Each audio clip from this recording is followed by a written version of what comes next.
abelha, formiga, besouro, barata, grilo, borboleta, mosca. Você sabe do que eu tô falando. Os insetos permeiam a vida na Terra. O que você sabe sobre eles? Eu sou o Caio. E eu sou o Pedro. Você está escutando O zumbido do mosquito, o canto da cigarra. a pulga atrás da orelha. Você está escutando Bug Bites, o seu podcast sobre insetos.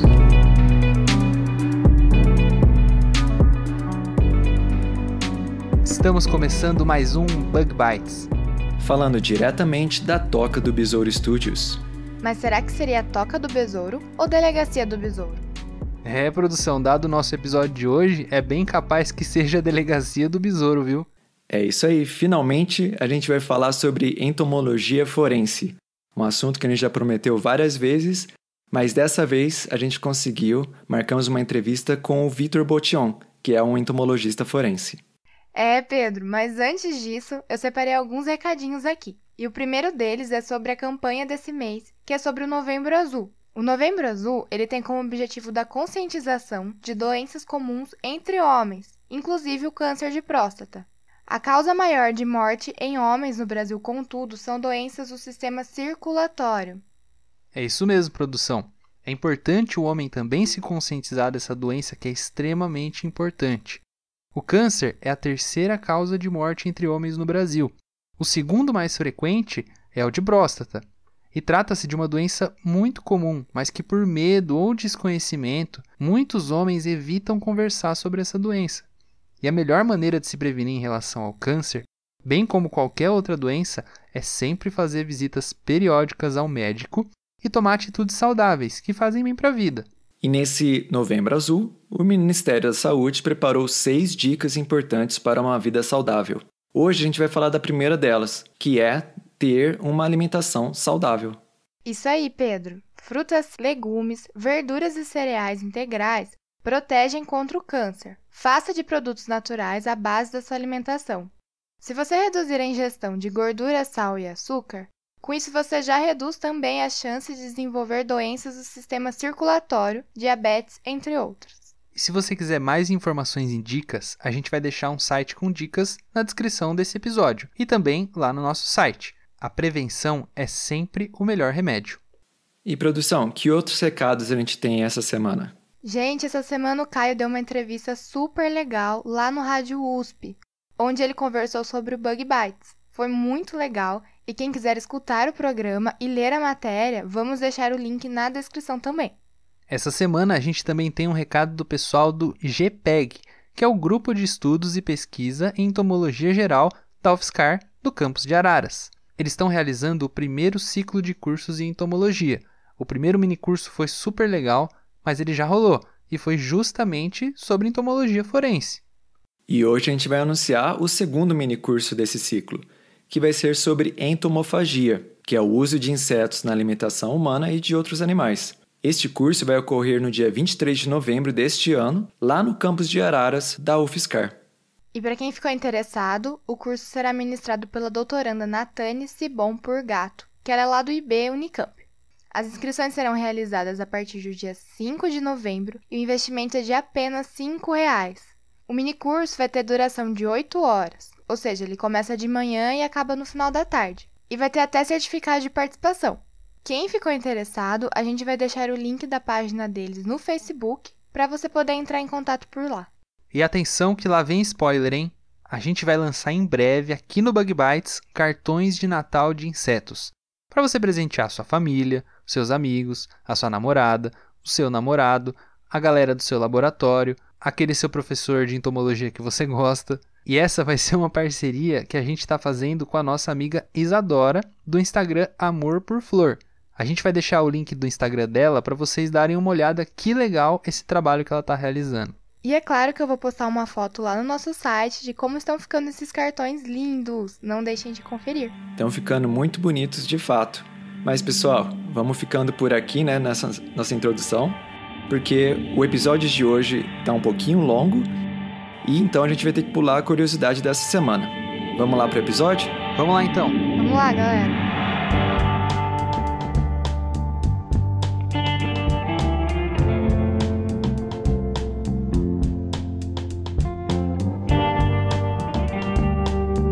E hoje temos o prazer de trazer finalmente para você, nossos ouvintes, o episódio sobre entomologia forense. Hoje contando com a presença do Victor Wilson Boteon, que é um profissional nessa área. Ô Caio, você já conhece o Victor há mais tempo? Apresenta ele pra gente, por favor. Bom, finalmente, né, Pedro? Chegou o tão sonhado dia aí que muitos ouvintes vêm pedindo pra gente, que a gente veio fazer esse episódio sobre entomologia forense. A gente conversou com o Victor, ele é um colega meu lá do departamento de entomologia da Exalc, eu conheci ele lá. E a gente também tem alguns amigos em comum, e aí eu fui conversando com o Victor e a gente acabou combinando de fazer um episódio falando sobre esse assunto que eu acho que é de interesse de muitas pessoas, né? O Victor, ele que é bacharel e licenciado em Ciências Biológicas pela Exalc, ele é mestre em Ciências pelo Centro de Energia Nuclear da Agricultura, o SENA, aqui de Piracicaba também, e ele tem experiência no desenvolvimento de projetos e de pesquisa na área de entomologia. Ele já chegou a atuar na área de perícia criminalística aqui no estado de São Paulo, e ele tem experiência em investigações técnico-científicas, perícias diretas e indiretas, de atendimento de locais de naturezas diversas. Ele atua também na área de docência no ensino médio e no ensino superior, principalmente na área de ciências biológicas, e ele também atua ministrando palestras, aulas e fazendo cursos na área forense. É muito legal a gente estar conversando com o Victor aqui hoje e a gente queria parabenizar ele porque recentemente ele foi aprovado como perito criminal do IGP lá de Santa Catarina, que é o Instituto Geral de Perícias de Santa Catarina, e ele está aguardando muito pela nomeação, né, Victor? Exatamente. Boa tarde, pessoal. Boa tarde a todos. Eu agradeço demais o convite aí do Caio e do Pedro pela oportunidade de poder conversar com vocês sobre a área de atuação, sobre a entomologia forense. O prazer é todo nosso, Victor, e a gente já avisa com antecedência, né, que o Victor tem uma página, né, no Instagram que é bastante ativa nessa área. A gente recomenda a todo mundo para acompanhar, né, e ficar mais por dentro desse assunto, né? Mas vamos aproveitar então que o Victor está aqui e vamos começar com a primeira pergunta, que é a pergunta mais básica, né? Ô Victor, explica para a gente, assim, em linhas gerais, o que é a entomologia forense e como que ela se originou? Claro, Pedro. Só para contextualizar o ouvinte, o termo forense, para quem ainda não conhece essa terminologia, ela advém da área jurídica, que vem de fórum. Então, toda a ciência que utiliza os seus conhecimentos para elucidação de alguma questão da área judicial, recebe esse sufixo, né, essa terminologia. Então, a entomologia forense nada mais seria do que a utilização, né, do conhecimento dos estudos de artrópodes, principalmente dos insetos, né, já que a entomologia é a ciência que estuda os insetos, para direcionamento de investigações criminais, por exemplo, e elucidação de questões judiciais. Então, seria basicamente isso. E a entomologia forense, como eu vou mostrar aqui para vocês, ela tem diversas áreas de aplicações. Originalmente, os insetos sempre fascinaram, né, a humanidade, sempre foram muito utilizados desde as civilizações mais antigas. Então, há diversos relatos, desde do Velho Testamento e dos egípcios mesmo, que idolatravam os insetos e já conheciam, como eles chamavam de vermes, né, os insetos no processo de decomposição, principalmente na questão das múmias, né, na mumificação, que eles utilizavam bastante naquela época. O primeiro relato na literatura da utilização dos insetos na área de entomologia forense, ele data do século XIII, lá na China, de uma obra que foi denominada, né, The Washing Away of Wrongs, né, que foi publicada por Sun Tzu, também conhecido como Song Shi, né, da dinastia lá da China, onde relata um caso de homicídio, que ficou muito famoso na época. Então, foi encontrada, né, uma vítima num campo de arroz, umas lesões em que os investigadores eles conseguiram associar aqueles ferimentos com um instrumento característico de uma foice.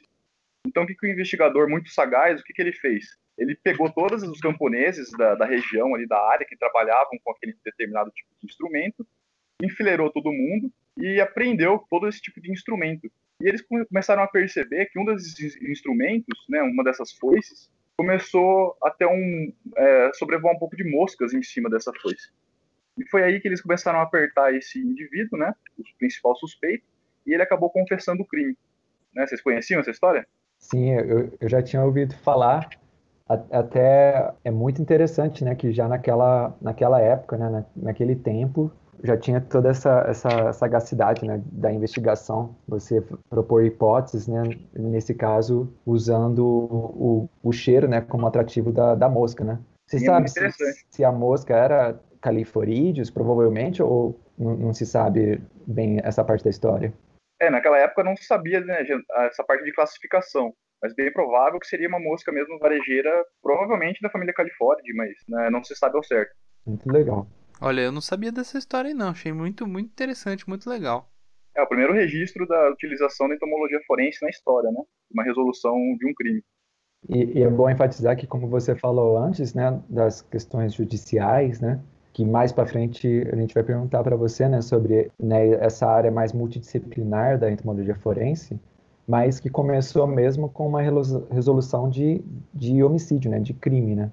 Sim, é a maior aplicação, né? Aí depois disso, ele começou a se difundir mais na Europa só depois no século XIX, que daí vários pesquisadores, né, principalmente médicos legistas, depois da época do Iluminismo, começaram a desenvolver bastante tipos de trabalho, exumações, por exemplo, e começaram a associar, né, a presença dos vermes, entre aspas, né, com o processo de decomposição dos corpos. E só em 1855 que um médico famoso lá da França, né, a França foi um grande berço da criminalística e da medicina legal no mundo, né, onde foi também a casa do Edmond Locard, um dos grandes pais da criminalística, onde foi o primeiro laboratório de perícia, né, do mundo, em Lyon, no começo do século XX. E aí, esse médico, em 1855, Bergeret, ele conseguiu resolver o primeiro caso por meio da estimativa do intervalo pós-morte, que é considerado uma das principais aplicações, né, da entomologia forense no mundo, onde ele conseguiu associar, então, a fauna cadavérica encontrada no corpo de uma criança, ele conseguiu estimar esse intervalo pós-morte.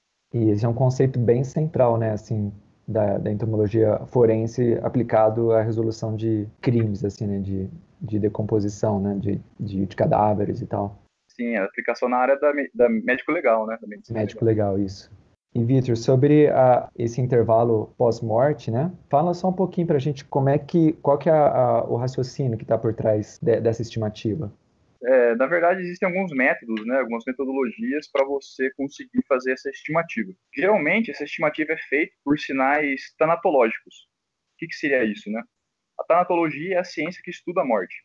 Então, depois que você morre, diversos fenômenos cadavéricos começam a se instalar pelo corpo. Então, essa precisão do intervalo pós-morte, até umas 72 horas, né, após a ocorrência do óbito, ela é estimada por meio desses sinais cadavéricos. Após isso, após o avançar, né, do estado de putrefação, os insetos acabam sendo umas evidências mais precisas para a realização dessa estimativa.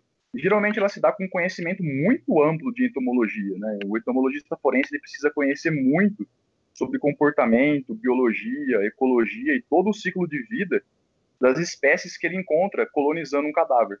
E principalmente sobre taxonomia, né? Tudo começa com a identificação das espécies. É basicamente isso, é pelas características de aspectos bioecológicos das larvas das moscas, principalmente, que são utilizadas para a estimativa do intervalo pós-morte mínimo.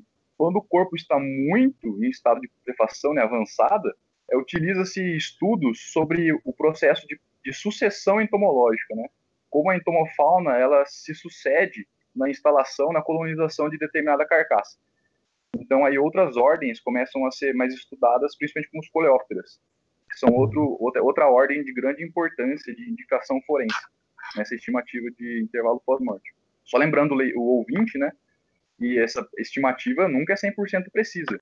Então, é baseado em diversas características para tentar fazer uma estimativa mesmo de intervalo pós-morte, mínimo ou máximo, que é importante para você vincular pessoas, né, a determinados locais suspeitos, né, de interesse policial. E aí, então, seria certo afirmar que os insetos que se desenvolvem na matéria, no cadáver, seriam mais importantes do que outros que, por exemplo, como formigas, por exemplo, que vão visitar para retirar, né, partes ou se alimentar de partes e trazer para o ninho, né? Ou seria errônea essa interpretação? Não, você tem razão. Nessa chamada na ecologia da decomposição, diversas espécies, né, da entomofauna, eles visitam o cadáver. Uhum. Mas o de maior interesse forense mesmo nessa estimativa, de maior interesse, né, importância forense, são os insetos considerados de hábitos necrófagos. Uhum. Que são realmente os insetos que são necrófagos e agentes decompositores obrigatórios. Uhum. Então, há também outros indivíduos, né, outras espécies, que eles também fazem parte de diversas relações ecológicas na carcaça, né, como outros insetos predadores que se aproveitam para predar as larvas de moscas, por exemplo, insetos onívoros, que são tanto os necrófagos como predadores, ou parasitoides também podem estar presentes, né, nessa interação dentro do cadáver, que nada mais é do que um recurso alimentar, né? É um habitat, um recurso alimentar efêmero. Então tem muita competição, predação intra-guilda, e até mesmo ocorre o canibalismo, né? Que seria a competição intraespecífica. Também há insetos que são acidentais, que podem aparecer ali no cadáver, não terem relação nenhuma ali. Por exemplo, um gafanhoto é encontrado no cadáver, o que um gafanhoto estaria fazendo ali, né? Aquele recurso, se ele não é nem necrófago, muito menos predador. Então, o entomologista forense tem que ter todo esse conhecimento, né, de ecologia também e saber qual é a espécie mais importante para ele conseguir fazer essa estimativa. Então, são diversos fatores, né? Sim. Tem que se levar em consideração. Aí, no caso da formiga, elas podem ser tanto predadores e também tem a importância, também, principalmente, né, já tentando atropelar um pouco o assunto, tem o caso das lesões pós-mortem. O que seriam essas lesões pós-mortem? São lesões que acontecem no cadáver que não tem relação nenhuma com o óbito, que os insetos podem atrapalhar na interpretação do perito criminal de local, por exemplo.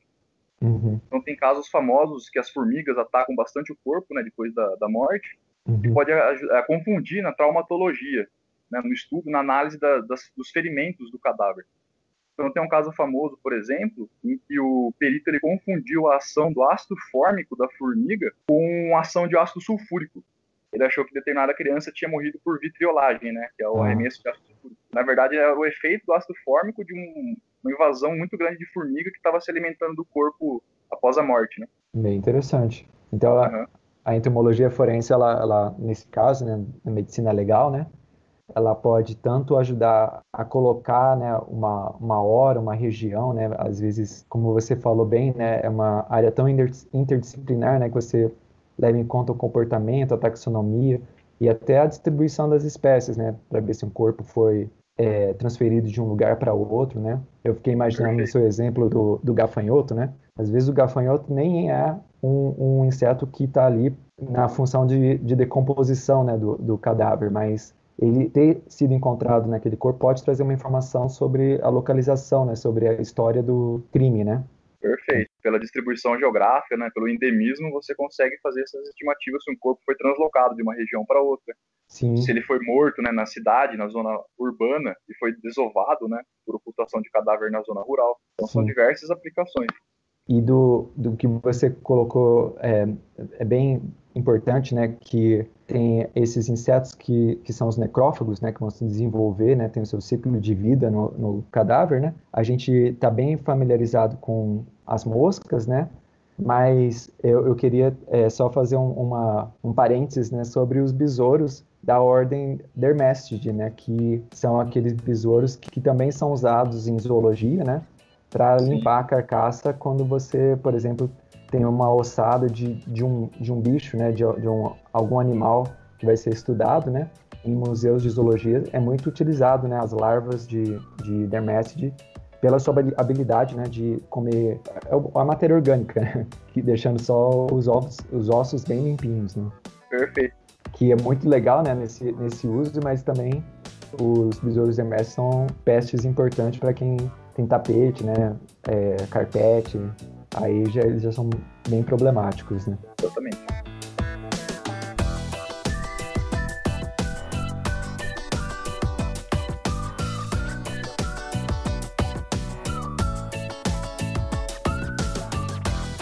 E no Brasil, assim, qual que é a história, mais ou menos, da entomologia forense? No Brasil, a história tem mais de 100 anos, mais de um século de história. Tudo começou, né, os primeiros trabalhos pioneiros na área no Brasil foram o Edgar Roquette Pinto, né, pelos relatos, registros da data de 1908, basicamente, no Rio de Janeiro, por Oscar Freire, que foi um outro entomologista famoso na Bahia. Então eles começaram a estudar principalmente essa sucessão cadavérica acontecendo em cadáveres humanos e em outros animais. E eles começaram a perceber que no Brasil a situação era bem diferente daquela que foi relatada por Megnin. O Megnin foi um dos grandes pesquisadores, né? Teve um trabalho importante que difundiu a entomologia forense no mundo, né? Em 1894. E eles começaram a perceber que no Brasil, em virtude das condições dafoclimáticas diferenciadas dos países europeus, não tinha uma sucessão tão precisa quanto foi descrita anteriormente na Europa ou em outros países de clima temperado. Então começou a estudar basicamente nessa época, já no começo do século XX. E depois, a entomologia forense no Brasil teve um lapso temporal enorme. Só depois, quase no finalzinho, né, de 1987, quase perto de 1990, que começaram os estudos na Unicamp e em outros centros de pesquisas importantes do país. Aí, hoje em dia mesmo, são poucos grupos de pesquisas no Brasil que atuam na área, né? Segundo a Janira Costa, no seu livro Insetos Peritos, que foi a última grande publicação na área, ela cita que são menos de 30 grupos de pesquisas, por exemplo, no Brasil, que atuam com entomologia forense, e é muito pouco. Também com órgãos periciais no Brasil, também são poucos os que realizam esses tipos de exames, exames forenses mesmo, na prática. Isso é muito triste. E você diria que é uma falta, talvez, da divulgação da ciência forense, ou tem algum outro motivo pelo qual essa prática no maior uso, né, no país? Eu acho que são vários fatores, né? Eu acho que deveria ter vários grupos de pesquisa em todas as regiões, né? Porque por questões óbvias. Mas a ciência no Brasil, de forma geral, não é tão valorizada, né? Então você imagina, ter centros de estudos de entomologia forense já seria uma dificuldade grande. São trabalhos muitas vezes onerosos. Primeiro porque você não pode utilizar cadáveres humanos para a realização das pesquisas. Então você adota modelos para a realização desses estudos, principalmente suínos, né? E tem todo esse preconceito, né? Imagina você ir na Exalc e colocar um porco, um cadáver, para estudar todo esse processo de putrefação. Isso acaba inviabilizando um pouco os estudos. Acho que a falta de investimento de forma geral e a falta de interesse, principalmente pela onerosidade dos estudos nos órgãos periciais, né? Então tem poucos investimentos, pouca infraestrutura, poucos recursos de forma geral. Então acaba sendo uma ciência pouco utilizada e valorizada no Brasil, infelizmente. Ô Vitor, só para o nosso ouvinte entender um pouquinho, a entomologia forense, ela provavelmente tem vantagens e desvantagens em relação a outros métodos forenses, né? Na sua opinião, ela é mais ou ela é menos vantajosa do que as técnicas comuns que a gente tem hoje nas investigações, esse tipo de coisa?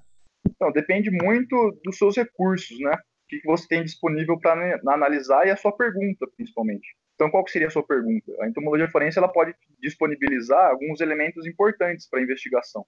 Aí, no caso do intervalo pós-morte, como eu disse, geralmente se utilizam sinais cadavéricos, né, para essa estimativa.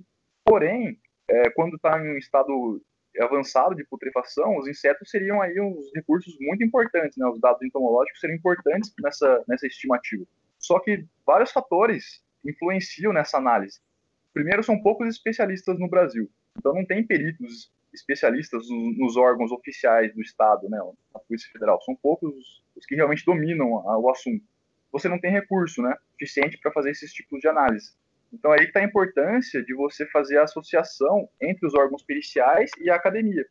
Isso que é muito utilizado na Polícia do Distrito Federal. Então, lá na UNB, por exemplo, o professor Pujol Luz é um dos maiores especialistas do Brasil. Então, ele é sempre requisitado para fazer análises no Brasil inteiro. Ele sempre tem essa associação, essa interação entre os órgãos policiais, né, periciais, com a academia. Então, acho que, além da falta de recursos, tem poucos especialistas mesmo, que sabem fazer toda a coleta, todos os procedimentos adequados, e principalmente análise. E o estudo é muito difícil, né? É muito oneroso. Você tem que saber coletar, tem que saber acondicionar a amostra, tem que saber identificar a espécie, sabe? É um procedimento extremamente difícil, né, de você fazer.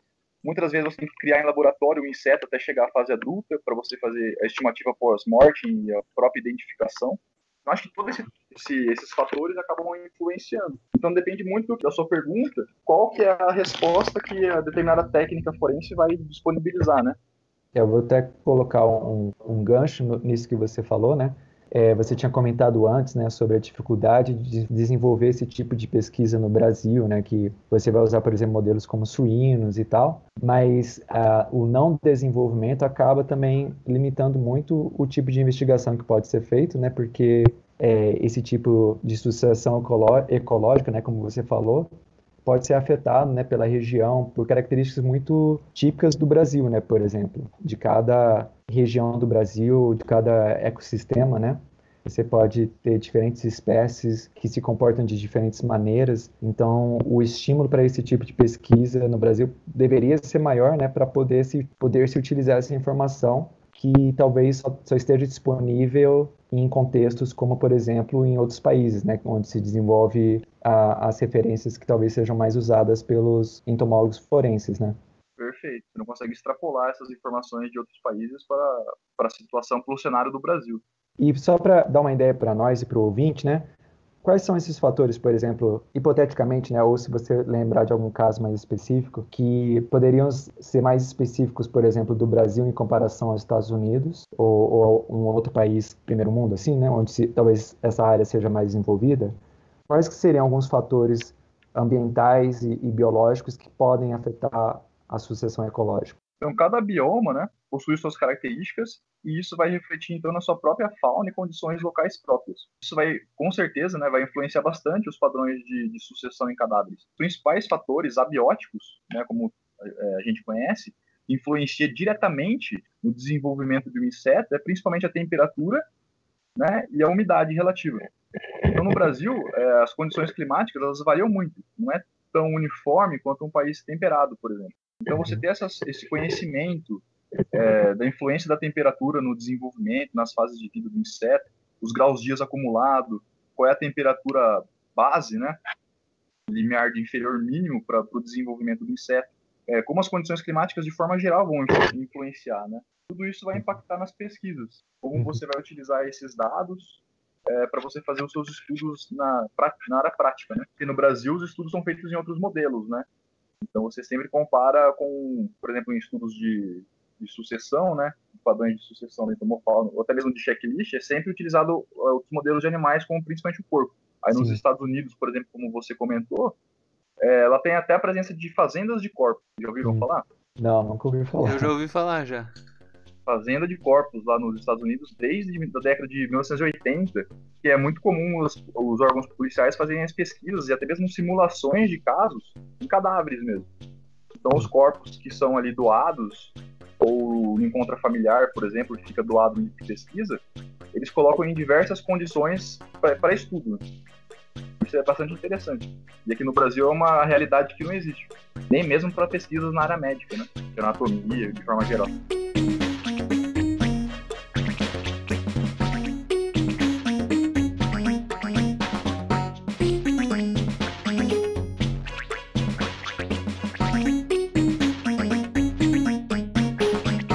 Bom, Vitor, você disse pra gente, né, que recentemente você passou no concurso, então pode ser que tenha algum aluno, alguém que esteja estudando biologia, que esteja estudando entomologia, que esteja se interessando também em seguir uma carreira como a sua, né? Se algum ouvinte que estiver escutando a gente estiver interessado em trabalhar com entomologia forense, quais são as áreas que, na sua opinião, ele tem que focar mais, ele tem que estar mais familiar para ele poder seguir essa carreira?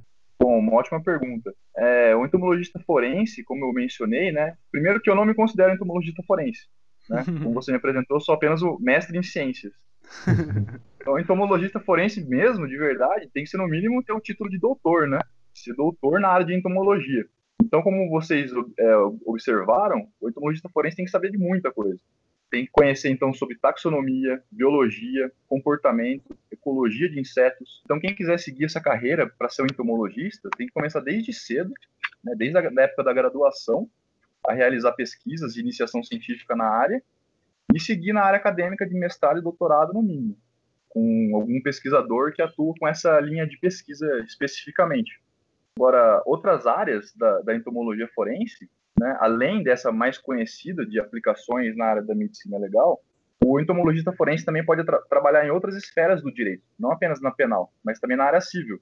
Então você pode atuar como perito, não só o perito criminal, que é concursado, né, que é aprovado em concurso público, como perito judicial ou assistente técnico, que é nomeado pelo juiz, ou ele é contratado por algum cliente para elucidar algum tipo de questão. Então temos a área, por exemplo, da entomologia forense urbana, né, que estuda principalmente os insetos sinantrópicos, né, que tem insetos que se relacionam diretamente com o homem e o seu ambiente, principalmente em casos de infestação de cupins, aqueles bed bugs, né, os percevejos de camo, por exemplo, que está tendo infestação nos Estados Unidos. Também tem a área mais relacionada às pragas de produtos estocados, né, produtos armazenados. Também acaba aparecendo bastante exame pericial nos órgãos, quando tem relação com crimes contra o consumidor, né, com produtos contaminados ou adulterados, em que o perito vai ter que estimar a infestação, né, o tempo de infestação de determinado tipo de produto, se foi durante o processo de fabricação ou não, ou se deu após. Então isso é muito importante. Daí outras ordens, outros tipos de insetos acabam sendo de interesse forense, principalmente lepidópteras e os coleópteras também, né, como vocês conhecem. Aí tem várias da família Curculionidae, Ostricidae, Tenebrionidae, lepidópteras também de forma geral, que são pragas importantes aí de produtos de grãos armazenados. Também uma área que está crescendo atualmente é a aplicação dos insetos como indicadores ambientais. Então, os insetos, eles podem ser espécies indicadores, espécies-chave em determinado ambiente, e eles podem refletir a qualidade do meio. Então, quando tem uma ação antrópica que causa uma perturbação no sistema ambiental, por exemplo, isso vai refletir muito na entomofauna daquele ambiente. Então, não sei se vocês já perceberam, mas em trabalhos da área ambiental, os insetos são muito negligenciados, apesar de ser o taxon mais biodiverso do planeta. Então, o pessoal foca muito em levantamentos de mamíferos, de peixes, de avifauna, por exemplo, e acaba descartando, né, a importância dos insetos no meio ambiente. Então, os insetos eles podem até indicar a presença de algum contaminante, né, que está bioacumulado no seu corpo. Ele é um patrimônio, né, da nossa biodiversidade. O Brasil realmente é um dos países mais biodiversos do mundo. E eles também podem refletir o impacto ambiental, né, causado no meio ambiente. Então tem várias áreas aí que o entomologista forense poderia seguir, além da medicina legal, né, da área médico-legal, que é a mais conhecida pelo público. E, Vitor, a gente falou, né, das dificuldades, né, de se trabalhar nessa área, né, de ser um entomólogo forense ou de trabalhar na área de entomologia forense no Brasil, né, mas não é para desestimular, né, o ouvinte ou quem tiver a intenção, né, de seguir essa área, bem longe disso, né.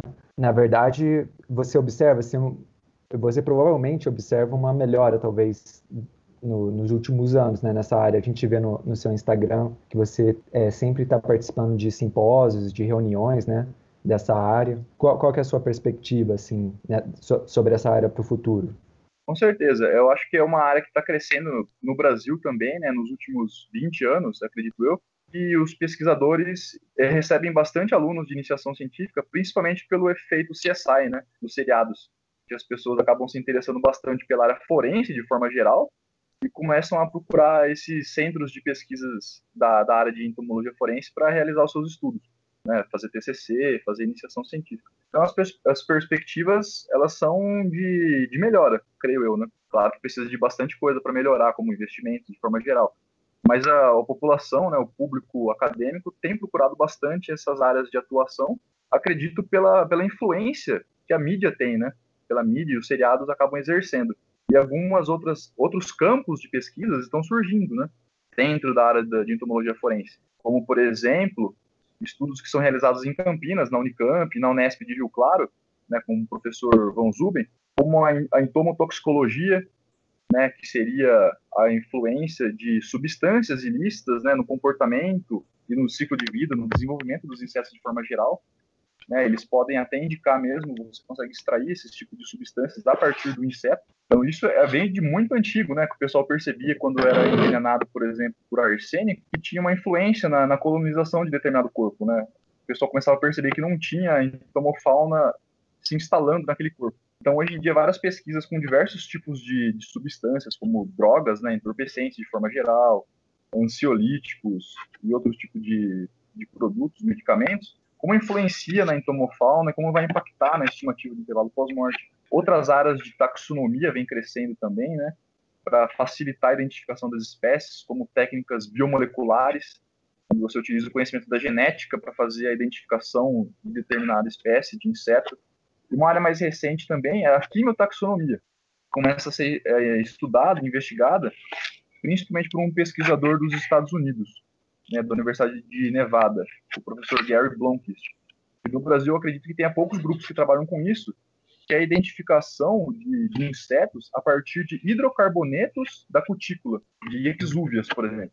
Então, pupas que são extremamente difíceis, né, ou exúvias, praticamente impossíveis de identificar por morfologia, pelos métodos tradicionais, você consegue levantar esse perfil dos hidrocarbonetos constituintes da cutícula do inseto para fazer essa identificação, né, por cromatografia gasosa, por exemplo, acoplada por espectrometria de massa. E isso são áreas novas que acabam ressurgindo, né, a entomologia forense.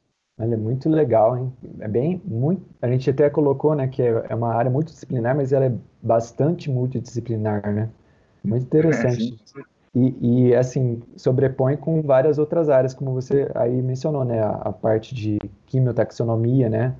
A parte de avaliação ambiental, né? Com os bioindicadores. Tem campo para muito trabalho, né, nessa área da forense, né? Perfeito, tem muito percurso aí, muitos estudos a serem realizados.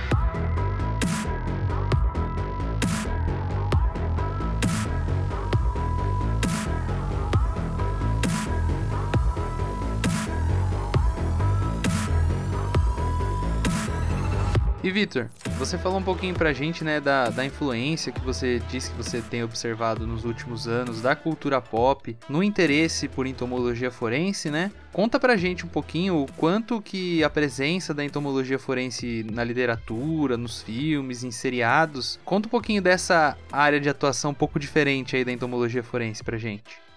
Bom, acho que só do ouvinte, né, ligar o Netflix hoje em dia, você começa a perceber que 80%, 90% dos seriados fala sobre alguma coisa sobre investigação criminal ou perícia.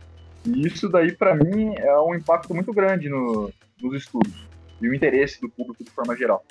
Então, o crime, de forma geral, fascina, né? Você liga a sua televisão à tarde e já tá lá passando da Atena e vários programas. E o que mais fascina, além do crime, é como você soluciona determinado caso. Isso, para mim, é muito interessante, muito intrigante e estimula muito o pensamento crítico, né, e científico das pessoas, né, de como chegar a determinada resposta, né, a partir de uma pergunta. Quem foi o criminoso? Onde o crime aconteceu? Como ele aconteceu? Quando ele aconteceu? Então, as pessoas se interessam muito por esse tipo de programa. No seriado, acho que o personagem mais famoso, né, que acho que as pessoas conhecem de forma geral, é o personagem da série do CSI.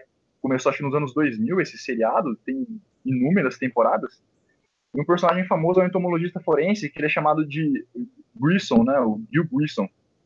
Então, vários episódios retratam a importância da entomologia forense na solução de casos. Inclusive, eu separei um aqui bem interessante, que chama, acho que da primeira temporada, que chama Sex, Lies and Larvae, onde ele consegue solucionar, então, né, a partir das larvas encontradas no corpo de uma vítima do sexo feminino, ele consegue fazer a estimativa do intervalo pós-morte e também indicar que aquele corpo ele foi deslocado de determinada região para outra. Então ele aplica vários conhecimentos da área de entomologia só nesse caso. Como o corpo estava totalmente coberto, ele estava envolto, né, por um lençol, uma coberta, ele conseguiu ver que a estimativa do intervalo pós-morte inicial que ele tinha feito estava errada, estava equivocada. Então ele fez experimentos, né, com porcos na mesma situação que a vítima foi encontrada. Ele conseguiu perceber que a colonização pelas moscas naquele corpo demorou 2 dias. Então, o intervalo pós-morte que ele tinha inferido como sendo de 3 dias, ele acabou avançando para 5 dias, né, pela influência das circunstâncias que aquela vítima tinha sido morta ou se encontrava naquele cenário, né, naquela cena de crime. Então, isso para mim, além de ser muito interessante, acaba impactando bastante, né? Se interessa muito pela perícia criminal de forma geral, não somente pela entomologia forense. Muito legal também porque ele, né, sendo um entomólogo, né, nessa série, né, ele não é aquele típico estereótipo, né, do cientista, né, que fica preso num laboratório com um jaleco branco, descabelado, sei lá, fazendo seus experimentos, né? É todo operacional. Então, ele faz ciência, ele faz suas investigações e não é retratado, né, dessa maneira tão estereotipada. Muito interessante.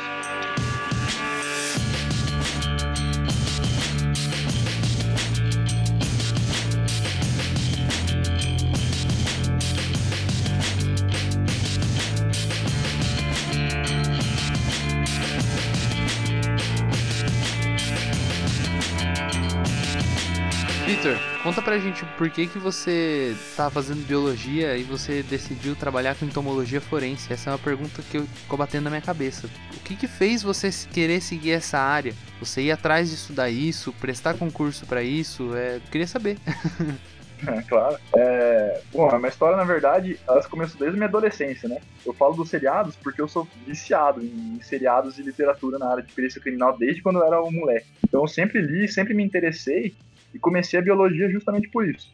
Porque o curso, a graduação de Ciências Biológicas é uma das carreiras que sempre tem concurso, né, para perito criminal.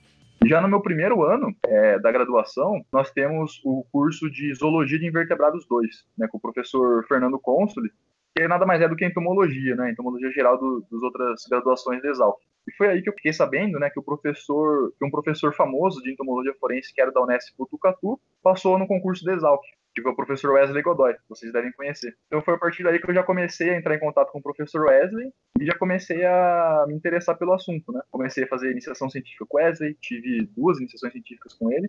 Só que como não podia fazer pesquisa com entomologia forense na Exalc, né? Porque a Exalc realiza pesquisas na área de entomologia agrícola, eu dei aquele jeitinho de começar a criar moscas varejeiras por conta própria e aplicar como presas para os predadores de importância de controle biológico de pragas agrícolas. Então eu coletei sozinho, eu aprendi sozinho mesmo, junto com uma outra doutoranda que tinha na época, né, a Juliana Neves. Comecei a criar as moscas varejeiras e comecei a criar os predadores a partir das larvas de varejeiras. Aí comecei a desenvolver experimentozinhos e as minhas iniciações científicas. E já na graduação eu já estudava também por conta própria para concurso específico de perícia criminal, né, para perito criminal. Então baixava os editais antigos, são disciplinas que nós não temos muito contato, como direito penal, por exemplo, lógica. Então desde cedo você já tem que começar a estudar e se familiarizar com esse conteúdo programático dos concursos. Já no meio da graduação, já no final da graduação, apesar do concurso exigir curso de ensino superior, né, como pré-requisito, o concurso demora. Então são diversas fases, até o processo de nomeação, né, como eu estou sofrendo agora no momento, demora bastante para acontecer. Então mesmo que você não seja formado, você precisa apresentar o diploma só no ato da posse. Então quem já se interessar pela área, eu já aconselho, a grande dica é você estudar desde cedo, né, desde a metade da graduação, porque a concorrência está muito grande, está cada vez mais difícil ser aprovado num concurso público, né? Tem que começar a estudar desde cedo e a prestar concurso para ter experiência desde cedo. Essa é uma grande dica. E foi basicamente isso a minha história. Eu sempre me interessei pela área e já fui bem focado nesse meu objetivo. É muito legal. E é uma área muito fascinante, assim, às vezes eu acho que nem todo mundo, né, vai querer conversar sobre o assunto, né? Mas essa área, assim, casa tantas áreas diferentes do conhecimento, né? E para pessoas, né, que têm esse fascínio, né, por resolução de mistérios, de quebra-cabeças, né, parece ser um campo bem rico para quem tem esse interesse. E acho que a gente já deu tempo, talvez. A gente vai ficando por aqui, então. Mas antes de a gente se despedir, né, a gente quer agradecer muitíssimo pelo Vitor, pela participação no nosso tão esperado episódio sobre entomologia forense. E se você tiver alguma coisa que você gostaria de dizer, suas formas de contato, fica aí com a sua palavra agora. Diga aí pra gente, Vitor, quem quiser conversar com você, trocar uma ideia, fala sobre a sua página no Instagram, que você também coloca uns materiais bem legais lá, e também como que o pessoal pode entrar em contato com você, né? Claro, perfeito. Eu que agradeço a oportunidade de novo, né, pelo convite, de poder falar um pouquinho aí da área, que é pouco difundida, né, no Brasil. E para quem quiser entrar em contato, fiquem à vontade para mandar qualquer pergunta, dúvidas de forma geral. Eu tenho o meu e-mail, é victor_boteon com 2T2, né, @hotmail.com. Página no Instagram, para quem tiver interesse de seguir também, né? Eu comecei recentemente nas redes sociais a publicar bastante conteúdo, dicas, questões de concurso também de forma geral, que é o Professor Forense Padrão, tudo junto. É a página no Instagram, para quem desejar seguir aí essa área de perícia criminal, de ciências forenses. Agradeço novamente, grande abraço. Maravilha, muito obrigado. Muito obrigado pela sua presença, a gente ficou muito feliz de gravar esse episódio, eu acho que os nossos ouvintes com certeza vão gostar. Então a gente vai ficando por aqui e até a semana que vem. Até a semana que vem. Tchau. Tchau.